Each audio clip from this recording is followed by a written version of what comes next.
अमरावती शहर गुन्हे शाखेच्या तत्पर कारवाई करत खुनाचा गुन्हा उघडकीस आणला. सुरुवातीला अपघाताचा गुन्हा म्हणून नोंद करण्यात आली होती. सखोल तपास केल्यानंतर खुनाचा प्रकार समोर आला आहे. मिळालेल्या माहितीनुसार भातकुली पोलीस स्टेशन हद्दीत बराठा, शहागड, बंदा, जिल्हा सागर, मध्य प्रदेश येथील काही भटके कुटुंब साडी विक्रीसाठी 6 ते 7 दिवसांसाठी भातकुलीत वास्तव्यात आले होते. दिनांक 25 फेब्रुवारी रोजी सायंकाळी मृतक जिथे राजा अरुण होड व त्याचा साथीदार बापू विश्वनाथ गोड हे भातकुलीतील चेचरवाडी रोड पुलाजवळ पाणी आणण्यासाठी जात असताना त्यांना अज्ञात दुचाकीने मागून जोरदार धडक दिल्याची माहिती देण्यात आली.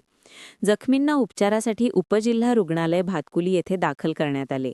त्यापैकी जिथे राजा अरुण गोड यांना डॉक्टरांनी मृत घोषित केले, तर बाबा विश्वनाथ गोड यांना पुढील उपचारासाठी अमरावती येथे जिल्हा सामान्य रुग्णालयामध्ये हलविण्यात आले. या प्रकरणी भातकुली पोलीस स्टेशन येथे अपघाताची नोंद करण्यात आली होती. मात्र गुन्हे शाखेचे पोलीस निरीक्षक संदीप चव्हाण यांनी घटनास्थळी भेट देऊन घटनांची पाहणी केली असता मृतयांना जखमांची पाहणी केली असता त्यांना धारदार शस्त्राने वार केल्याचे आढळून आले. या सर्व पुष्टीच्या वडिलांसह नातेवाईकांची कसून तपासणी करण्यात आली. विश्वासात घेऊन केलेल्या सखोल चौकशीत मृतक व जखमींचा नातेवाईक यांच्यात हाणामारी झाली.